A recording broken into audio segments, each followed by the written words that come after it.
मीरापुर विधानसभा का गांव शिवपुरी है। शिवपुरी में मौजूद हैं हम, मास्टर नरेश हैं। इनसे जानेंगे मीरापुर की एक्चुअल समस्याएं क्या है। यहाँ विधायक बनते हैं, सांसद बनते हैं, ज्यादातर तो बाहरी का ठप्पा लगा रहता है कि ये बाहरी है। इस बार लग रहा है मुजफ्फरनगर जिले के लोग हैं। तो इस मीरापुर जिले की मैं आपसे समझना चाहूंगा, आप पूरे इलाके को जानते हैं, मूलभूत समस्याएं क्या हैं जिन पे किसी भी विधायक, किसी भी सांसद ने ना काम करने की कोशिश की और ना उसको किया, और जनता की बुनियादी वो समस्याएं हैं। मीरापुर विधानसभा परिसीमन में अभी बनी, पहले मोड़ना थी, पहले जानसठ थी और ये रिजर्व थी, लेकिन ये परिसीमन में अब सामान्य हो गई। इस मीरापुर विधानसभा में 123 गांव हैं, जो माजरे भी हैं और गांव भी हैं, ग्राम पंचायत है। इन 123 में 2 नगर पंचायत हैं, करेडी और मीरापुर। यानी मीरापुर को यदि देखें हम तो इसमें टोटल ग्रामीण जनता का वर्चस्व है ना जी। अब यहाँ कई सारी समस्याएं हैं। यहाँ उद्योग वाली तो बातें हैं नहीं। हाँ, इंडस्ट्री है ही नहीं इधर, खाली खेत और किसान है। मीरापुर में देखें तो यहाँ व्यापार भी कोई उत्कृष्ट कोटि का नहीं है। मीरापुर एक कस्बा है, उसमें व्यापार क्षीणावस्था में है। वो करेडी प्योर गांव है, नगर पंचायत है, लेकिन गांव है, वहां व्यापार नहीं है। तो यहाँ तो ना तो उद्योग है ना व्यापार है। यहाँ तो केवल इसकी जो जनता है मीरापुर विधानसभा की, ये तो 2 चीज पे डिपेंड करती है। या तो ये लोग मजदूरी करते हैं, खेतीहर मजदूर हैं, या छोटा मोटा व्यापार है, या दुकानदारी है, या खेती है। 3 है। अब तीनों की अपनी एक समस्याएं हैं, बहुत सारी समस्याएं हैं। जैसे मैं मीरापुर की ही बात लूं, मीरापुर पुराना कस्बा है और मीरापुर में एक मुख्य समस्या है जो पिछले 20 से 25 वर्षों से व्यापक रूप ले रही है। कौन सी समस्या? कौन सी ऐसी समस्या है? पानी की समस्या। मीरापुर में पानी का समाधान आज तक किसी चेयरमैन, किसी विधायक, किसी एमएलसी, कोई सांसद, राज्यसभा, कोई अधिकारी कर नहीं पाया। मीरापुर में जल भराव बिना बारिश के भी होता है। उस पानी का समाधान क्या हो, आज तक किसी ने यो बैठ के विचार विमर्श नहीं करा कि भाई ये पानी की जो समस्या है ये ऐसे चलनी तो है नहीं, उसका निस्तारण कुछ ना कुछ होना चाहिए, कोई समाधान तो उसका होगा। लेकिन उसका समाधान निकालने को कोई तैयार नहीं है। दूसरी समस्या मीरापुर में, मीरापुर दिल्ली पौड़ी मार्ग पर स्थित है और दूसरा है पानीपत खटीमा मार्ग पे स्थित है। यहां से दोनों मार्ग निकलते हैं और दोनों को हाईवे बोला जाता है। लेकिन कहीं किसी तरह का कोई ना तो प्राइवेट बस स्टैंड है, ना गवर्नमेंट का रोडवेज बस स्टैंड है।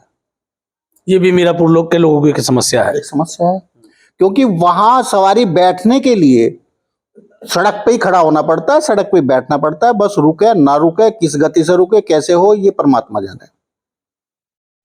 दूसरी मीरापुर की समस्या जो है, फायर स्टेशन नहीं है।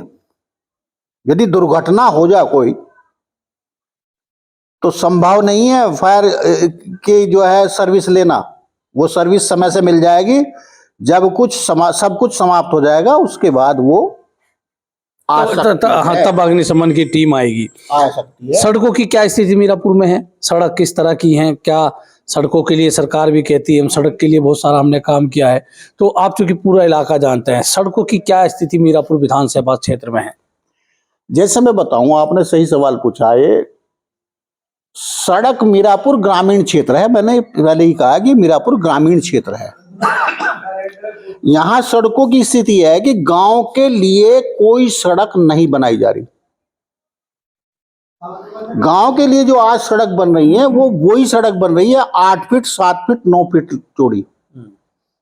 अब की गाड़ियों का आवागमन ज्यादा बढ़ गया। अगर हम गांव की बात करें, गांव में बहुत ज्यादा गाड़ियां आजकल दिखाई पड़ती है। मीरापुर में जो ये 2 हाईवे है, ये शहर की कनेक्टिविटी के लिए हैं। गांव से इनका कोई संबंध है नहीं। क्यों?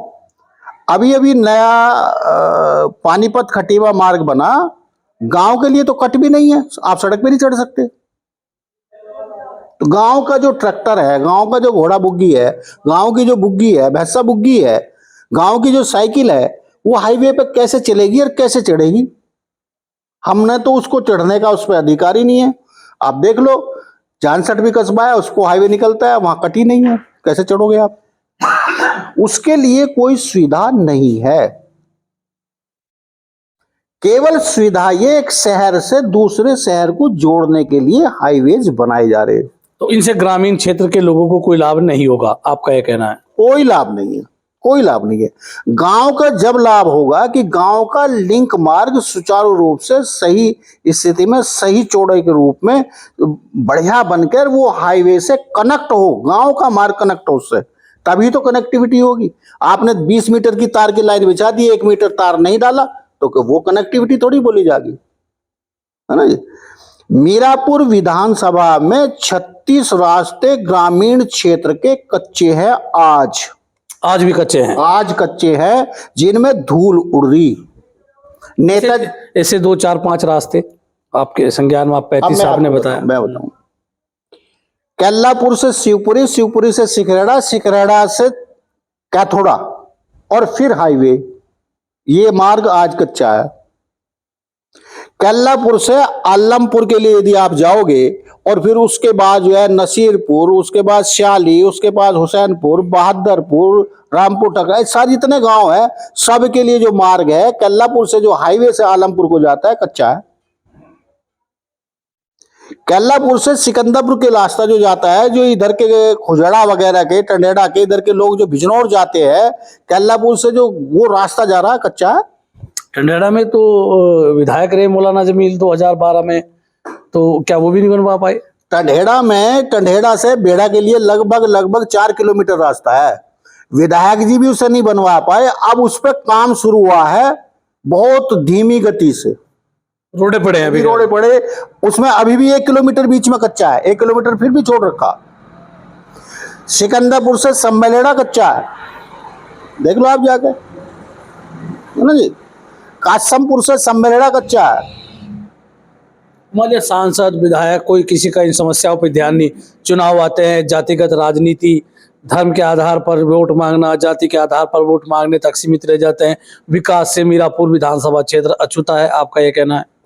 मीरापुर विधानसभा विकास से तो 100% अलग है ही, क्योंकि विकास की जितनी गतिविधि हैं, चाहे रास्तों की हो, यातायात की हो, शिक्षा की हो, उद्यम की हो, खेती की हो, ये सारियों से ये दूर है। अभी आपने सड़क की भी बात की, ट्रांसपोर्ट की भी बात की, राजमार्ग की बात की, जल भराव की भी की। शिक्षा के क्षेत्र में क्या कमी मीरापुर इलाके में आप मानते हैं, क्या आपको दिखाई पड़ती है? चूंकि आप शिक्षा के क्षेत्र से जुड़े हैं, लंबे अरसे तक आपने भी शिक्षक के रूप में काम किया है, तो शिक्षा के क्षेत्र में मीरापुर इलाके में क्या कमी है, पूरी तरह से आप समझाएंगे? मीरापुर विधानसभा में लगभग 4-5 GIC कॉलेज गवर्नमेंट ने बना रखे, जिसमें कासमपुर खोला, न्याय पंचायत कासमपुर खोला में भी GIC इंटर कॉलेज मॉडल बना रखा हो, मॉडल कॉलेज बना रखा, लेकिन स्टाफ के नाम पे 0 है। जब स्टाफ नहीं होगा तो बच्चों की पढ़ाई कोई ऐसे नहीं होती कि एक मास्टर जी भेज दिए स्कूल चल जाएगा। स्कूल में तो पढ़ाई जब होती है जब पूरा स्टाफ हो, पूरे सब्जेक्ट के अनुसार स्टाफ हो। मान लिया आपके 6 सब्जेक्ट है, इंग्लिश का टीचर है, मैथ का नहीं है, तो पढ़ाई कहाँ पूर्ण हुई? उसकी जो बच्चे की जो श्रेणी बनेगी, बच्चे की जो उसकी क्लास बनेगी, वो उससे उसी तो बनेगी। मान लिया मैथ में उसके 10 नंबर आ गए, इंग्लिश में उसके 75 आ गए, तो कहाँ से उसकी पोजीशन सही हो जाएगी? तो ये हुसैनपुर बहादुरपुर में GIC है, सम्मेलेड़ा में GIC है, आपके खुजाड़ा में GIC है, आपके जो है सिकराड़ा में कस्तूरबा गांधी स्कूल है।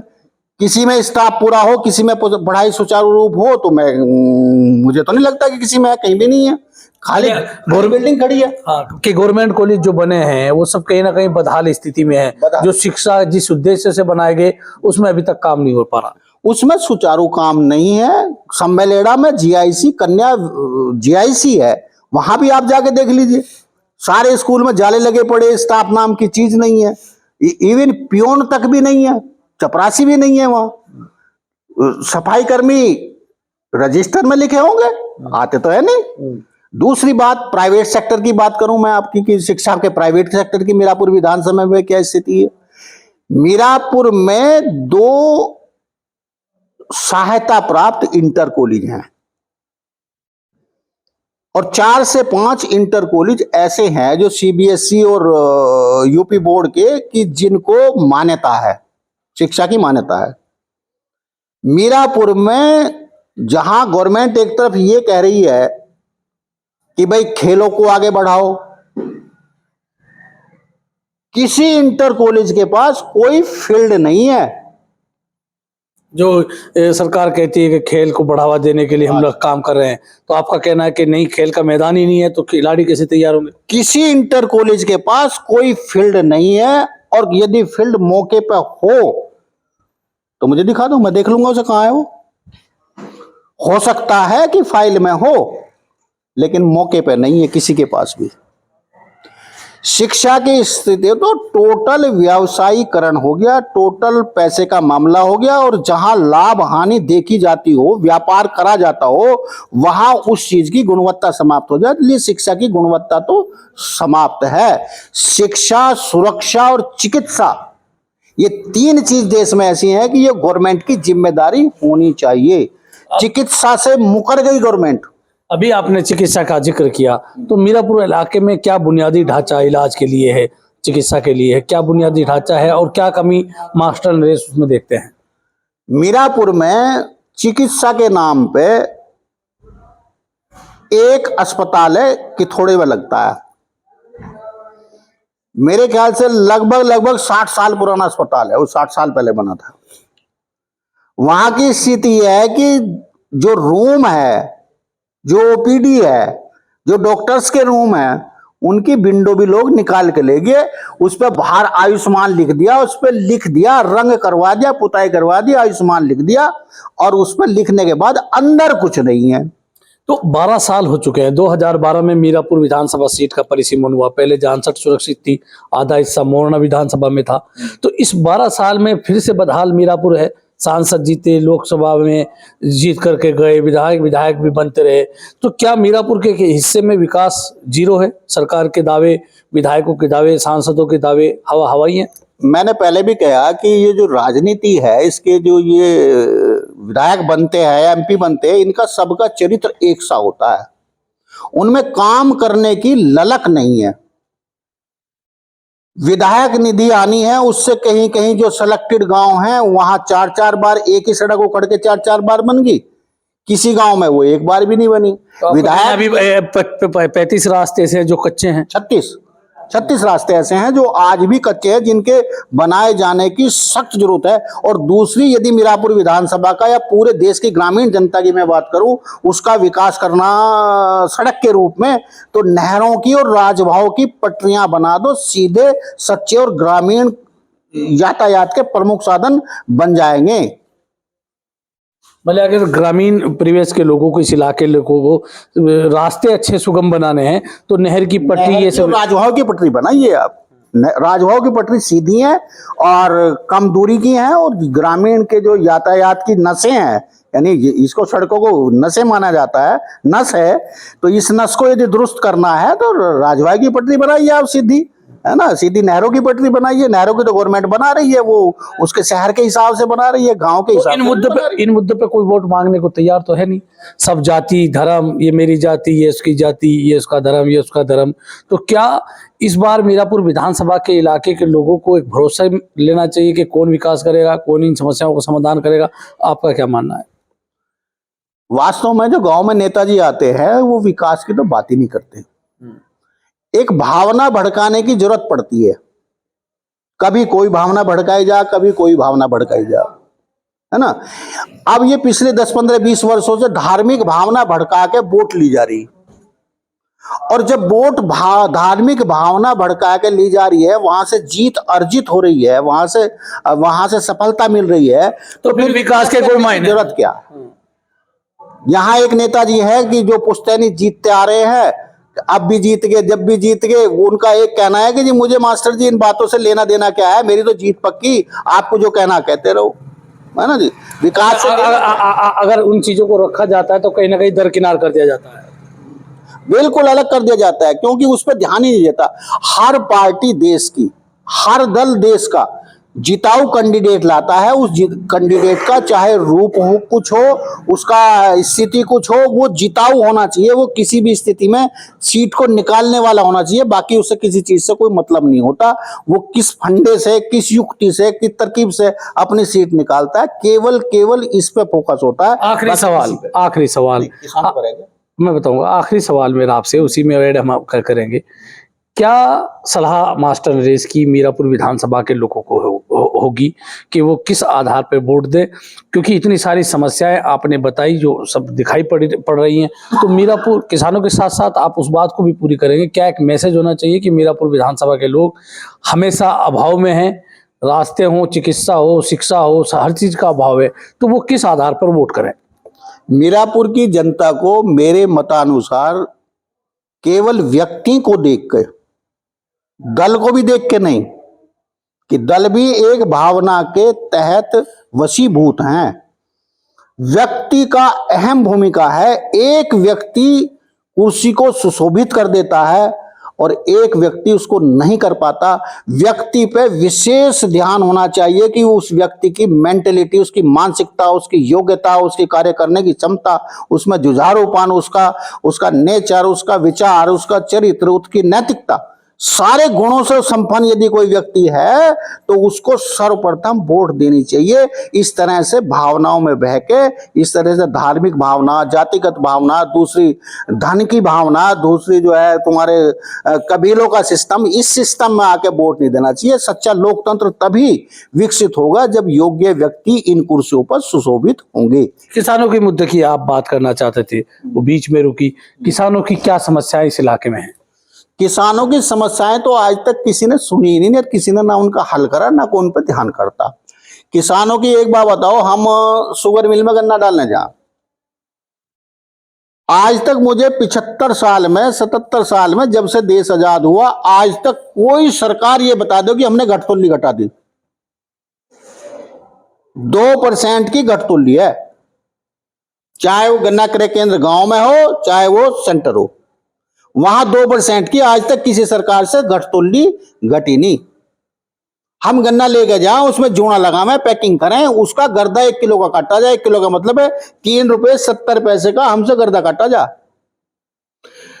दूसरी बात, अब यहां चुनाव भी है मीरापुर में, और गन्ने का सीजन भी हो गया, गन्ना शुगर मिल भी चल गई, लेकिन इतना सब होने के बावजूद भी सरकार को यह चिंता नहीं है कि गन्ने का रेट बता दो। भाई देश के अंदर, पूरे भारतवर्ष के अंदर कोई नेताजी, कोई आदमी, कोई दल ये बता दो कि भारत के किसान का गन्ना यो भाव है 24-25 का, सीजन 24-25 का यो भाव है, कोई भाव बता दो। गन्ना भाव भी नहीं है। जब गन्ना कंप्लीट हो जाएगा, गिर जाएगा, तब विचार होगा, भाव घोषित हो ना हो, पिछला हो, तो गन्ने का भाव ही नहीं है। यहाँ गन्ना, यहाँ पश्चिमी उत्तर प्रदेश में टोटल गन्ने की खेती है, और यहाँ जितना भी हमारी अर्थव्यवस्था डिपेंड करती है वो गन्ने पे डिपेंड करती है, और गन्ने का भाव ही घोषित नहीं है। तो दूसरी बात, यहाँ किसानों की समस्या मेन रूप से ऐसे है, जैसे गेहूं ले लीजिए आप, धान ले लीजिए आप, आलू ले लीजिए आप, ज्वार ले लीजिए आप, बाजरा ले लीजिए, विभिन्न तरह की फसलें ले लीजिए। क्या यहाँ जो न्यूनतम समर्थन मूल्य है, क्या किसी सरकार ने घोषित करा? न्यूनतम समर्थन मूल्य घोषित करने का मतलब है वाजिब मूल्य, खेती का वाजिब मूल्य 2000 रुपये किसान को दे के, और ये समझ रहे हैं कि किसान माला माल हो गया, किसान बहुत, पूरे देश का इकट्ठा करके उसे करोड़ों में बता दें कि इतना हो गया। आज स्थिति है कि किसान को वाजिब मूल्य की जरूरत है। न कि अन्य किसी चीज की। किसान ये भी जानता है फसल कैसे पैदा करनी, किसान ये भी जानता है काटनी कैसे, किसान ये भी जानता है कि उसको मंडी कैसे ले जाना। किसान आज इतना होशियार और इतना तेज है, इतना अपने कार्य में सक्षम है वो, कि वो हर चीज जानता है। लेकिन जब वो मंडी जाता है और वहां भाव पूछता है तो वो उसके बस में नहीं है। तो मंडी में भाव क्या हो, वाजिब मूल्य किसान को कैसे मिले, इसकी अर्थव्यवस्था कैसी हो। किसान की तो स्थिति है कि जितने बड़े किसान क्षेत्र के थे वो सारे पीछे हटते जा रहे, क्योंकि खेती में नुकसान का सामान होगा, खेती नुकसान का हो गया। इनके बच्चों ने, इनके वंशजों ने इन्होंने खेती करनी बंद कर दी। बंद इसलिए कर दी कि ये लाभ का पैसा नहीं रहा। इसलिए मैं कहता हूं कि किसान की तो ढेर सारी समस्याएं हैं जिनका कहीं ना कहीं सरकार को निस्तारण करना चाहिए। ये समस्या कम से कम हम विधायक जी से या सांसद जी से एक कृपा चाहेंगे कि भाई आप इसका समाधान नहीं ढूंढ सकते तो विधानसभा, लोकसभा, राज्यसभा, विधान परिषद में तो आप इसे उठा सकते हो, वहां तो बहस कर सकते हो कि भाई किसानों की, मजदूरों की क्या समस्या है। खेती हर मजदूर जो देश यहाँ है मीरापुर विधानसभा में, एक को लाभ बता दो, कोई लाभ मिल रहा हो, उनकी तरफ किसी का ध्यान ही नहीं है खेती और मजदूरों की क्या स्थिति है। तो ये विधानसभा में कम से कम हमारे सवालों को खड़े होकर बहस कर दें, खड़ा कर दें, उसको एक सन्मार्ग दे दें, एक रास्ता दे दें, तो उससे ही लाभ होगा। लेकिन यहां तो आज तक जितने विधायक बने, बोलने की क्षमता है नहीं, कहने की क्षमता है नहीं, बस विधायक बनना है, 5 साल रहना है, घूमना है, चले जाना है। सबका चरित्र राजनीति में एक सा।